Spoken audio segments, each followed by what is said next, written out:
याद रखना चाहिए, अच्छे और बुरे भावों की उत्पत्ति, ये 10 बातें प्रधान होती हैं। आपके अंदर अच्छे भाव आ रहे या बुरे भाव आ रहे हैं तो उनमें ये 10 बातें प्रधान हैं।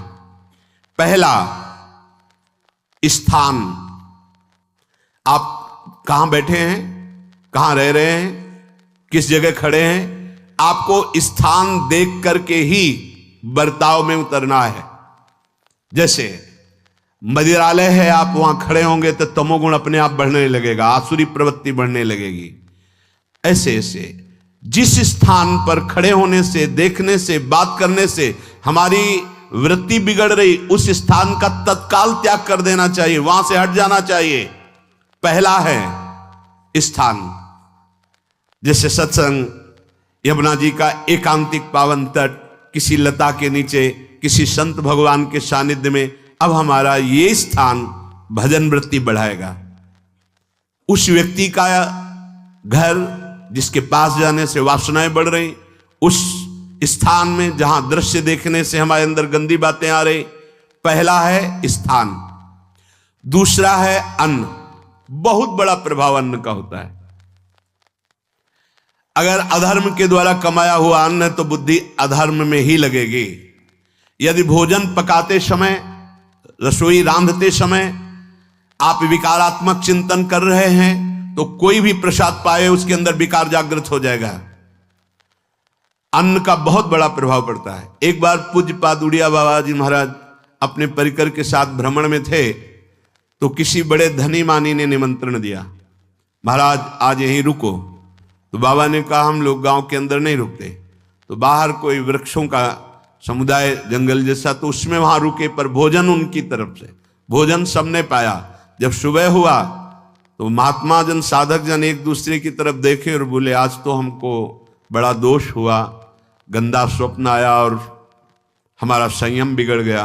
बोले ये तो हमको भी हुआ, जितने थे सबको हुआ।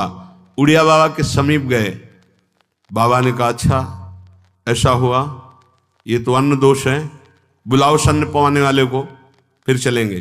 बुलाया और बाबा ने कहा बिल्कुल सत्य बोलना, नहीं तो आप जानते हो इतने महात्माओं के संयम को आपने भ्रष्ट कर दिया, सत्य बोलना क्या बात थी। तो उनका महाराज संतान नहीं हो रही थी, सुना था आप बहुत सिद्ध महापुरुष हैं तो आपके परिकर को इसीलिए पवाया, अंदर काम भाव था, ये हमारे कामना थी कि संतान उत्पन्न हो, वैसे चिंतन करते हुए बनाया ऐसे। बोले सबका संयम नष्ट कर दिया, होश में, नरक जाने वाली बात मत सोचो। अरे संतों को पवाओ जैसे अपने पुत्र को पवाते हैं, ऐसी भावना करनी चाहिए। आज हो भाग्य तो परिणाम खुद मंगल में निकलेगा। काम भाव से युक्त होकर क्यों बनाया, सब संतों के अंदर विकार पैदा कर दिया। अन्न का प्रभाव पड़ता है, हम जैसा अन्न पाते हैं वैसा। कई बार सुनाया है, सिद्ध महापुरुष पूज्य प्रातः स्मरण श्री बलराम दास जी महाराज झाड़ू मंडल के, यमुना के पावन तट पर ही है, रास मंडल के पास ही, वो अपने एक लता के नीचे बैठे हुए भगवत चिंतन कर रहे थे। अचानक यमुना जिस नजदीक है तो कोई माई स्नान किए हुए निकली तो नेत्रों ने देखा और विकार उत्पन्न हो गया। वयोवृद्ध सिद्ध महापुरुष, उन्होंने कहा आप तो इस शरीर को नष्ट कर दूंगा। शिष्यों ने कहा महाराज ऐसा क्यों? बोले किसी माता के शरीर को देखकर हमारे अंदर विकार क्यों आ गया? ऐसा नहीं, आज तक कभी नहीं हुआ, ऐसा क्यों हुआ? उनका महाराज आपस में सब शिष्यों ने कि कुछ ना कुछ तो खान पान में गड़बड़ी हो गई तभी ऐसा हुआ। बाबा आज परिक्रमा करते हैं वृंदावन की, बाद में आप जो आदेश करेंगे जैसा करेंगे, पहले परिक्रमा। वृंदावन की परिक्रमा का बहुत बड़ा प्रभाव, जब कभी मन आपका ऐसा विक्षिप्त हो, परेशान हो, तत्काल परिक्रमा प्रारंभ कर देना, नाम जप करते हुए। आप देखना परिक्रमा पूरी होते होते शांति हो जाएगी। बाबा ने खूब नाम कीर्तन करते हुए शिष्यों के साथ परिक्रमा दी, मन का विकार शांत हो गया। उनका ऐसा कैसे हो सकता है कि हमारे अंदर विकार आ गया? ये बड़ी सूक्ष्मता का विषय है। कल प्रसाद कहां से आया था? तो उस समय लाड़ेले गोविंद देव जी महाराज यहीं विराजमान थे वृंदावन में। बोले तो ठाकुर गोविंद देव जी का प्रसाद आया था।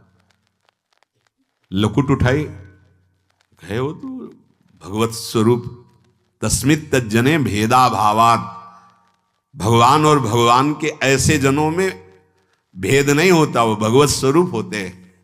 गए और कहा बताओ आपका प्रसाद न पावे तो अपराध लगे कि प्रसाद नहीं पाया, और प्रसाद पावे तो हमारे अंदर काम जागृत हो जाए, हम तो मरे ना दोनों तरफ से। तो ठाकुर जी बात कर रहे थे, दूसरों को नहीं सुनाई दे रहा था। कह रहे थे कि देखो नाराज मत हो, कलकत्ता की वैश्या थी, उसने भोग लगाया, अब उसने भोग लगाया तो हमने चख पाया, तो आपको प्रसाद का किनका लेना चाहिए? किसने कहा था कि पूरा प्रसाद पाइए? जरा किनका ले लेते हो, मधुकरी पाते। हाँ ये बात आपकी मान, तो हमारा तो पूरा विश्व है, कोई भी भोग लगाएगा हम तो पाएंगे। और हमारे प्रसाद की निष्ठा आप सबके हृदय में, तो किनका लीजिए, पूरा मत पाइए। सोचिए, भगवद अर्पित प्रसाद और वृत्ति, भगवान ने आदेश किया किनका पाओ, माधुकरी मांग के खाओ। यहां वर्णन कर रहे, यदि हम अन्न थोड़ा भी हमारे अंदर दूषित चला गया, तो जब कभी ऐसी विकार की भावना हो, आपके अंदर विकार बन रहा है, तो खोजिए। आपने कोई दृश्य देखा है, आपने किसी से बात की है, आपने कोई ऐसा संकल्प बनाया, नहीं, तो फिर भोजन दोष आ गया, अब आज उपवास कर दो। जब तक वो वृत्ति न नष्ट हो तब तक कुछ मत पाना, जल से काम चलाना, तो एक दिन एक पहर अपने आप शांत हो जाएगा। अगर बहुत विकलता हो रही तो नाम कीर्तन शुरू कर दो, भोजन मत पाना, नाम कीर्तन शुरू, बिल्कुल शांति मिल जाएगी, बिल्कुल। और ये तो उदाहरण महापुरुष इसलिए देते कि हम सावधान रहें। हमारे अच्छे भाव या बुरे भाव में ये 10 बातें बहुत प्रभाव डालती हैं। पहला स्थान, दूसरा अन्न, और तीसरा जल। पानी भी बहुत संभाल के नहीं, आजकल तो देखो प्रायः ऐसे दांत से प्लास्टिक नोचेंगे, ऐसे पानी पिएंगे, कब भरी गई, कहां भरी गई, कैसा पानी, बड़ा देखो कैसा हमारे भजन साधन के लिए विक्षेप पैदा होता चला जा रहा है। पहले सुंदर सरोवरों का जल, मतलब 15 वर्ष तो गंगा जल ही केवल पिया है, जो आकाशवृत्ति से मिला नहीं, गंगा जल ही पिया है।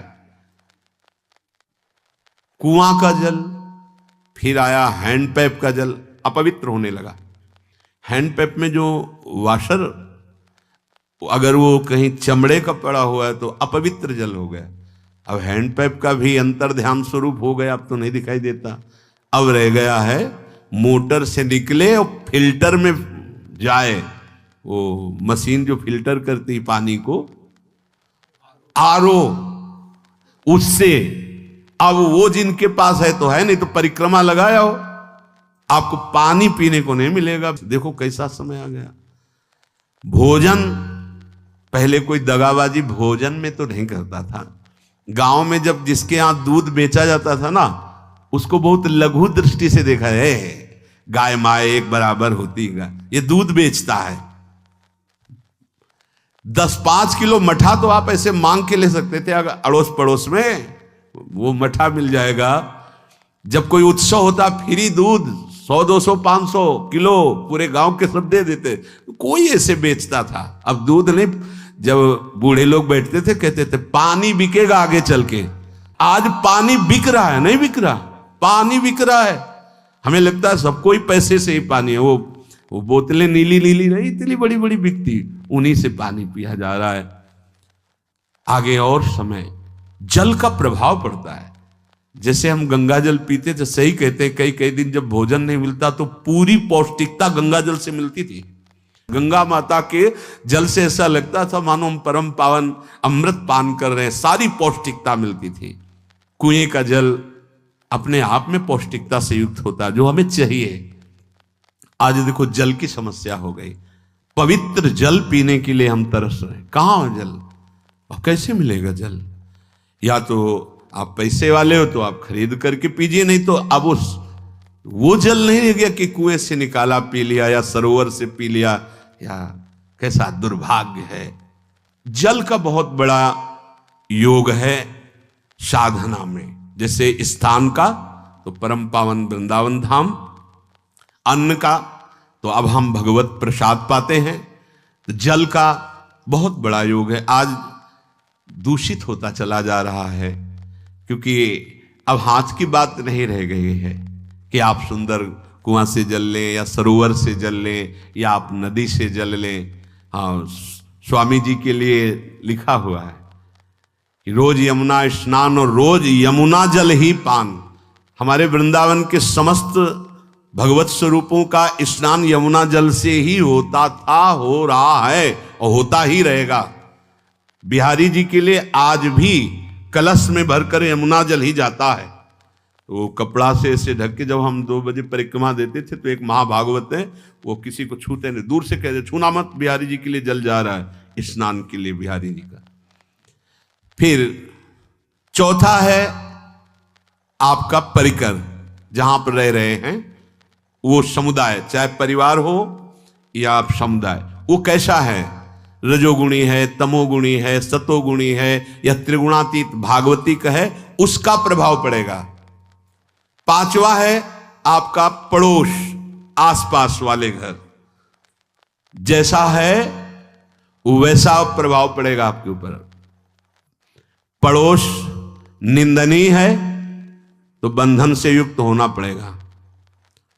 लंका के पड़ोस में रहने के कारण अगाध महिमा वाले समुद्र को बांध दिया गया, रघुनाथ जी ने पुल बांधा और दंड देने के लिए तैयार हो गए थे सरकार, अग्निबाण संधान कर लिया था, पड़ोस के कारण ही तो ना, पड़ोसी रावण था। इसीलिए आस पड़ोस का बड़ा प्रभाव पड़ता है। फिर अगला है दृश्य, इस पे बहुत सावधानी की जरूरत है। ये मोबाइल भगवान चल गए हैं, बहुत विस्तार से चल गए हैं, अब कोई छोटा मोबाइल रखना नहीं चाहता, सब वो स्क्रीन वाला रखना चाहते, टच मोबाइल। दृश्य से बचो, बच्चों, जवानों, बूढ़ों, सबकी वृत्ति जो माया आकर्षित करती, जो दृश्य हम देखने के लिए अंदर से उल्लसित है, वो मोबाइल में सब है, चाहे भागवतिक और चाहे सांसारिक। तो भाई देख लो, गुण दोष में संसार है, अगर आप दोष ग्रहण करना चाहते तो दोष ले लो, गुण तो गुण। बहुत बहुत खतरनाक विषय है और बहुत लाभदायक विषय है। किसी संत की वाणी एक बार समझ में नहीं आई, अगर हम 10 बार सुने तो समझ में आ जाएगी, ये लाभदायक है। कभी कोई किसी से बात करनी, पहले जाए तो पोस्ट कार्ड चलते थे, एक कार्ड, वो 15 पैसे का इतना बड़ा वाला आता था, 25 पैसे का बंद वाला लिफाफे में आता था, नीले नीले कागज का 15 पैसे वाला कार्ड, उसमें चिट्ठी जाती थी महीनों में। कभी यहां 1 मिनट में अमेरिका से बात कर लो, कितनी बढ़िया बात हो गई। उसका दुरुपयोग ना करो। अब हमारी इतनी चंचल वृत्ति है कि दुरुपयोग करने के लिए उत्साह बढ़ जाता है। बोले अब सब काम हो गया है, अब एकांत सेवन कर रहे हैं, अंदर से सिटकिनी बंद और मोबाइल भगवान का संग शुरू। 2-4 मिनट सत्संग और अच्छे दृश्य देखे, फिर बगले में वहां सब होता है कि आप बस उसको ऑन कीजिए, फिर जो मनोरंजन शुरू होता है, फिर उपासक मिटिया मेट हो जाता है। ये बहुत सावधानी की बात कह रहे हैं। वैसे हमें लगता है यदि आप कोई बड़े कार्य वाले ना हो तो छोटा मोबाइल रखे तो अच्छा रहता है। तो इसलिए ये एक ऐसा कलयुग भगवान ने रचा है कि बचा पाना बड़ा मुश्किल है। इससे वृत्ति को बचाओ, जो बचा ले गया वो आगे साधना कर सकता है। बहुत सावधान बच्चों। हमें लगता है यदि आपका मन चंचल हो, आपके शासन में ना हो, तो स्क्रीन वाला मोबाइल अपने माता पिता को दे देना चाहिए। और हम कहते हैं रखो, छोटा वाला रखो, कभी कोई आपत्ति विपत्ति या सूचना देनी हो, बढ़िया काम करता है। जरूरी नहीं है इतना बड़ा लेके चलना। हाँ, अगर आपको बहुत राजकीय विभाग के कार्य हैं तो बात अलग है कि कौन सी सामान कहाँ कैसे, तो वहां से वीडियो भेज रहा है, वो चेक कर रहा है, यस हाँ ठीक है अब चलाओ। अपने को क्या काम है? सत्संग अगर सुनना है तो सत्संग सुनने के अलग यंत्र आते हैं, चला दे उसमें, वो इतनी बड़ी लगती है उसमें चिप, पेन ड्राइव ऐसे लगा दो और सत्संग सुनो। जरूरी वो दृश्य वाला रखो। यहां कह रहे दृश्य, अगर गलत दृश्य देखा तो बावरे बन जाओगे और अच्छा दृश्य देखा तो भगवान के मार्ग के पथिक बनोगे। तो देखो, अच्छे दृश्य में भी दोष दर्शन की वृत्ति की गुंजाइश है। जैसे कोई लीला हो रही है, लीला के पात्र, जैसे हमारे ब्रजमंडल में रास लीला होती थी, ऐसे 12 वर्ष 13 वर्ष के लीला पात्र, सब नव किशोर, जहां भाव ही बने रोते रहो। अब वहां बड़े बड़े लीला पात्र हैं, अगर हमारी भावना शासन में नहीं है तो वहां हम अंग प्रत्यंग के दर्शन से हमारी हाव भाव वहां जो हो रहा है उससे हमारी वृत्तियां बिगड़ जाएं। जब छोटे छोटे लाडली लाल परस्पर खेलते हैं तो केवल आशीर्वाद देने को, रोने का मन होता है। अगर आप लीला भी देख रहे हैं तो बहुत सावधानी की जरूरत है, क्योंकि वो चिदानंद शरीर नहीं है, पांच भौतिक शरीरों, हमारी दृष्टि पंचभूत में लगी हुई है। नाम जप करो, लीला गायन करो, फिर देखो जो लीला है, यही जीवन का परम सुख मिलेगा। सच्ची मान लीजिए। बस हम बार बार ये कहते हैं, मोबाइल का सदुपयोग कीजिए, दुरुपयोग नहीं। मोबाइल बुरा नहीं, उसका प्रयोग बुरा है। दृश्य और साहित्य, वैसे ही मनोवृत्तियां फिसलने वाली हैं, और जब ये आ गया कि फिसलाने में कितना लाभ है तो हानि, ऐसा कोई साहित्य और आलोचना, ऐसी कोई वार्ता ना करे जिससे हमारे अंदर गंदे भाव आवे। यदि अच्छी चर्चा करते तो अच्छे भाव आते हैं। देखो, अभी ऐसी कोई भावुक चर्चा होने लगे तो सबका हृदय द्रवित हो जाएगा, और गंदी चर्चा हो तो हमारा हृदय विकार युक्त हो जाएगा। और कार्य, आप जो कार्य करते हैं उसका प्रभाव आपके मन के ऊपर पड़ता है।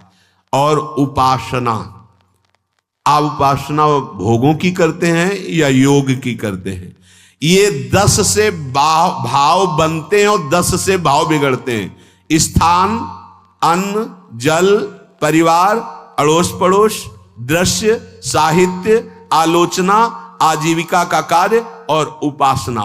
यदि ये भागवतिक हुए तो आपके अंदर भगवत भाव बढ़ेगा, और यदि ये रजोगुणी तमोगुणी हुए तो आपके अंदर आसुरी भाव बढ़ेगा। इन 10 से सावधानी पूर्वक व्यवहार होना चाहिए। जैसे आस पड़ोस में है तो बड़ी सुविधा है, यहां कोई किसी से मतलब नहीं रखता, बगल वाला कौन रह रहा किसी से मतलब, ये बढ़िया है। ज्यादातर गांव में होता है। अपने यहां ये अच्छा है कि जैसे आप अपने कमरे में गए, किसी से कोई मतलब नहीं है, वैसे ऐसा ही जीवन रखना चाहिए। अड़ोस पर ये ज्यादा जो व्यवहार मित्रता बढ़ाने वाला विषय, ये धाम में नहीं है। वृंदावन में ऐसा नहीं व्यवहार रखना चाहिए। आपके पड़ोस में कौन रख रहा है आपका परिचय नहीं होना चाहिए, कौन कौन रह रहा है आपकी जानकारी नहीं होनी चाहिए। नजर नीची की, अपने कुटिया में गए, अपने ठाकुर जी से मतलब, अपने भजन से मतलब। ना पड़ोसी को कुछ देना चाहिए ना लेना चाहिए। बात समझ लेना कि जैसे आज उत्सव है, उनको हम बुलाते हैं, वो हमारे यहाँ, ये व्यवहार यहाँ नहीं है।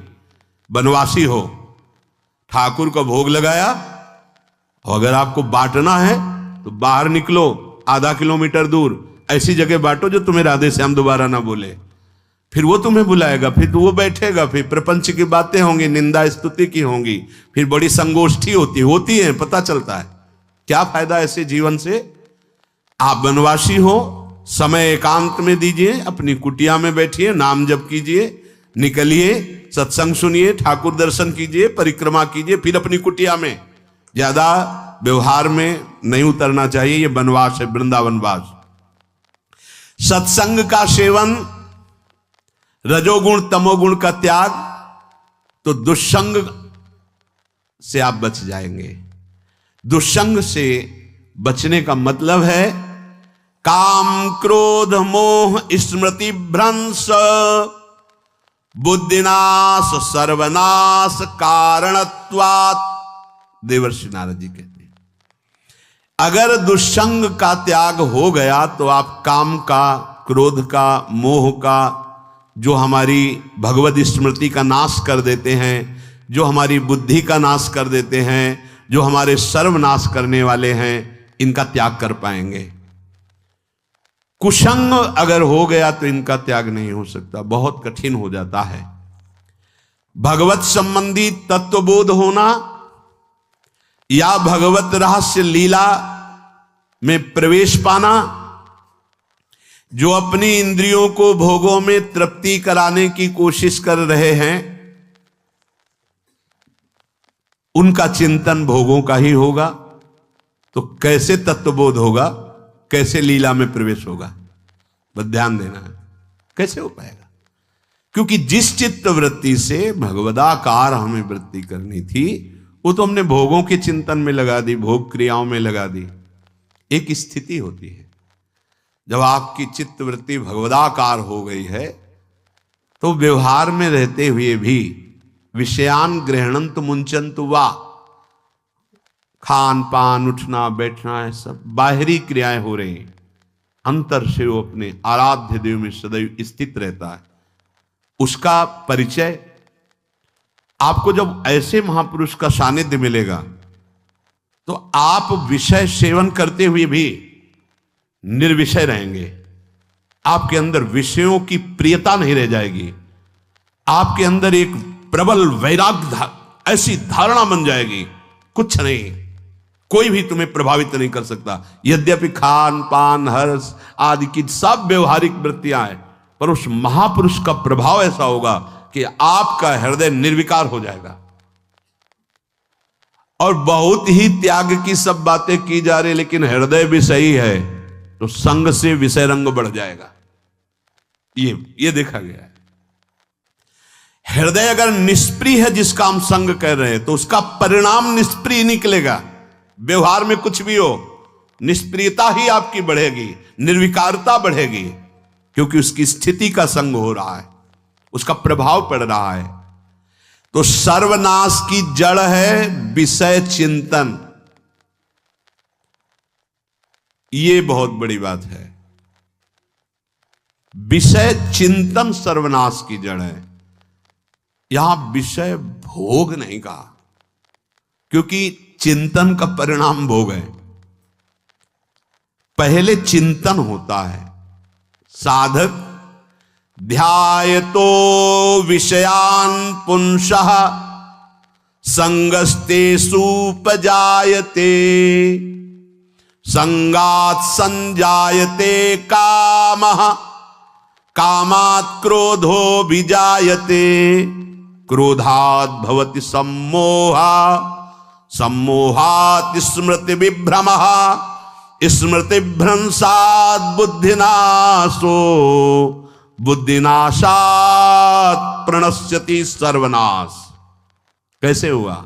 ध्यायतो विषयान पुंसः, विषयों का चिंतन। इसीलिए अनन्यश्चिन्तयन्तु माम भगवान आदेश करते हैं।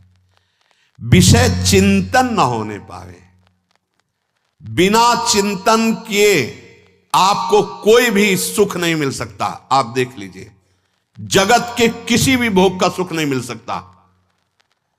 चिंतन से ही आपको सुख की अनुभूति हो रही है। अगर आप चिंतन ना करें तो आपको कोई सुख नहीं मिल। आप चिंतन उसका घसीट लिया गया। अगर सुख होता तो भोग में मिल जाता, नहीं मिला। क्यों? कि बोले चिंतन नहीं। किसी को किसी गाढ़ विषय के चिंतन में फंसा दे, फिर उसके सामने भोजन रखे, खीर में नमक डाल दे, सब्जी में चीनी डाल दे और गाढ़ विषय में फंसा दे। तुम्हारा लड़का जो अकेला था, वो ऐसा ऐसा दुर्घटना हो गई, वो अस्पताल में, अब जल्दी से भोजन पाओ और निर्णय बताओ। वो बिल्कुल नहीं बता पाएगा कि खीर में नमक था, सब्जी में चीनी थी। उसका चिंतन वहां फंस गया। अगर ऐसे चिंतन हमारा प्रियाजू में फंस जाए तो संसार के सब क्रियाएं होते हुए भी वो परमहंस है, वो विदेह है। चिंतन, हम लोग चिंतन में चूक कर देते हैं तो फिर क्रियाओं में हमको बंधना पड़ता है। नहीं, सच्ची माने कोई भी क्रिया उसे बांध नहीं सकती। तो क्या जिनका भगवत चिंतन होता है वो असत क्रियाएं भी करते हैं क्या?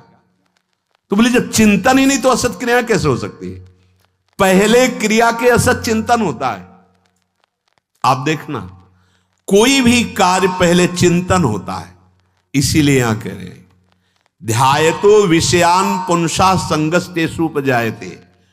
पहले सबसे पहले विषय का चिंतन होता है। अगर विषय का चिंतन ना होने पावे तो आपको कोई फंसा ही नहीं सकता भोग, कोई भी भोग नहीं फंसा सकता। जहां विषयों का चिंतन हुआ तो संग की प्राप्ति, विषय भोग की प्रबल इच्छा, प्रबल आसक्ति, और वो जो चिंतन हुआ था वही आपको सुख दे रहा है। वही, वहां सुख नहीं है, आपके चिंतन का वहां सुख। जैसा चिंतन, अगर आपका चिंतन विक्षिप्त कर दिया जाए, एकाग्र ना होने पाओ, तो किसी में आपको सुख नहीं मिलेगा पक्का। अगर वही चिंतन सावई मना कृष्ण पदार विंदे हो तो कोई सुख है। गोपी जनों के पति भी हैं, पुत्र भी हैं, पूरे परिवार की सेवा करती हैं, और बड़े बड़े परमहंस उनकी चरण रज वंदना करते हैं। क्यों? क्योंकि उनका चिंतन भगवान का हो रहा है। एक भी वृत्ति शरीर चिंतन में नहीं, बलिहारी है। मुरारी पादार्पित चित्त वृत्ति। विषयों के चिंतन से विषयों में आसक्ति पैदा होती है। आसक्ति से विषय कामना की प्रबलता और क्रिया होती है, और क्रिया में बाधा पड़ने से क्रोध पैदा होता है। क्रोध से मूढ़ता छाती है, मूढ़ता से स्मृति भ्रमित हो जाती है, स्मृति भ्रंश से बुद्धिनाश होता है, और बुद्धिनाश ही सर्वनाश है। इसलिए चित्त का निरंतर अधिक समय तक सावधानी पूर्वक भगवन नाम में, भगवत लीला में, आप सब भगवत कृपा पात्र जन हैं, चिंतन न बिगड़ने पावे। होता क्या है कि क्रिया से तो हम सावधान हैं, समाज है, क्रिया से तो हम सावधान, क्योंकि समाज भी है, व्यवहार भी है सामने, लेकिन चिंतन तो कोई नहीं जान रहा ना, अंदर ही अंदर हम क्या चिंतन कर रहे हैं। तो साधक चूक कर बैठता है। देखो, बाहर चूक होगी तो उसका प्रायश्चित हो ही जाएगा, चार लोग निंदा करेंगे, पिटोगे, अपमानित होगे, प्रायश्चित। लेकिन अंदर जो हमारा गलत चिंतन हो रहा, पूरा का पूरा अंदर हृदय मलिन कर देगा। हमें उस बात का प्रायश्चित भी नहीं होगा, हमें जलन भी नहीं होगी कि हम गलत चिंतन कर रहे हैं, क्योंकि सावधान नहीं है। खास बात साधना में चिंतन संभालने की है। काम क्रोध मोह स्मृति भ्रंश बुद्धिनाश सर्वनाश कारणत्वात्। देवर्षि नारद जी कह रहे हैं चित्त का जहां अधिक चिंतन होता है वही हमारी तन्मयता बन जाती है, वही हमारा स्वरूप होने लगता है। बोले बहुत कामी पुरुष है, बोले बहुत क्रोधी पुरुष है, बोले बहुत नीच पुरुष है, पूरा संबोधन होने लगा उसके लिए, क्योंकि वो उसी चिंतन से, वैसी क्रियाओं से। अरे बोले तो बड़े भगत हैं, भगवान के स्वरूप है साक्षात। जो हम अधिक चिंतन करते हैं वही क्रियान्वित होता है। जो क्रिया होती, चिंतन होती, वैसे हमारा स्वरूप बन जाता है, वैसे हमारी स्थिति हो जाती है। सांसारिक विषयों और विषयी पुरुषों का शरीर संग, वाणी संग, मन के द्वारा संग, ये आपके अंदर विषय चिंतन बढ़ा देगा, विषय क्रियाओं में लगा देगा। इसलिए बहुत सावधान। विषय में कोई ताकत नहीं है, विषयासक्ति दुर्गति कर देती है। एक बार देवर्षि नारद जी जनक जी से कहा कि आप विदेह राज कैसे हैं, पत्नी भी है, परिवार भी है, सब वैभव भी है, वो आप एक राजा होते हुए विदेह राज। उनका आज विश्राम कीजिए, कल सुबह चर्चा करेंगे। तो रात्रि में अपने शयन गृह में देवर्षि नारद जी को शयन कराया और अपनी अर्धांगिनी से कहा कि आप जाकर शयन कीजिए देवर्षि नारद जी के साथ, जो आज्ञा। अब वहां देवर्षि नारद जी के समीप जब नारद जी ने देखा कोई स्त्री, तो शकिल गए और शकिल गए। वो आज्ञा जैसी हुई थी, जब दीवाल मिली तो दीवाल की तरफ मुंह करके लेटे रहे। अर्धरात्रि में उठी और चली गई। देवर्षि नारद जी सुबह गए और कहा कि ये क्या मजाक था आपका, यदि आपको ऐसा ही व्यवहार करना था तो आप हमसे कह देते, तो हम बाहर जाकर शयन करते, आपने ऐसा क्यों किया। क्या हुआ महाराज? जब हम वहां शयन कर रहे थे, कुछ रात्रि व्यतीत होने पर आपकी अर्धांगिनी आई और लेट गई सैया पे। उनको पता नहीं कि एक देव ऋषि के साथ ऐसा व्यवहार नहीं कर। फिर क्या हुआ महाराज? फिर हम और खेलते गए, फिर दीवाल मिली तो उधर मुंह करके फिर सो गए। तो तुमने स्त्री को दीवाल नहीं समझा, दीवाल को दीवाल समझा। यही आप में और हम में फर्क है। आपके लिए जैसे दीवाल निश्चिंतता का कारण है, ऐसे ही हमारे लिए स्त्री होते हुए भी वो दीवाल की तरह ही है, किंचन मात्र विकार उत्पन्न नहीं कर सकती। यही अंतर है। इसी बात से हमको विदेहराज कहते हैं।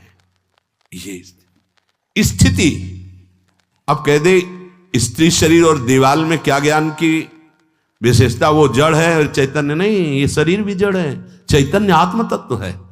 पंचभूतों से दीवाल बनी है। अग्नि तत्व से ईंट पकाई गई है। पृथ्वी तत्व तो है ही, पृथ्वी तत्व में जल मिलाकर उसको आकार दिया गया है। वायु तत्व ने उसे सुखाया है, अग्नि तत्व ने पकाया है, और शब्द आकाश तत्व है। 5 भूतों से वो बना, 5 भूतों से बना है। सच्चा ज्ञान ये कि इसमें और दीवाल में कोई अंतर नहीं। चैतन्य घन आत्म तत्व के कारण ये चलता फिरता नजर आता है, और वो खड़ा स्थायी जड़ दिखाई दे रहा है। इसमें भी भगवान है, उसमें भी भगवान है। इसमें भी पंचभूत है, उसमें भी पंचभूत है। नरसिंह भगवान खंबे से प्रकट हुए थे, बस केवल अज्ञान के कारण जड़ चैतन्य का भेद है। तब समझ में आया। ये जो हमारे अंदर भोगों की आसक्ति है, यही कामना प्रकट करते, यही पाप प्रकट करते, यही हृदय को मलिन कर। इसलिए हम अपने चिंतन को संभालें। चित्त चोर के चरणारविंद का चिंतन करें, निरंतर नाम जप करें, भगवद आश्रित रहें। प्रभु अपने भक्तों की रक्षा करते हैं, जैसे मां अपने बच्चे की। करो सदा तिनके रखवारी, जिम बालक राखे महतारी। राधा राधा राधा शेष जागे। श्री राधा वल्लभ लाल।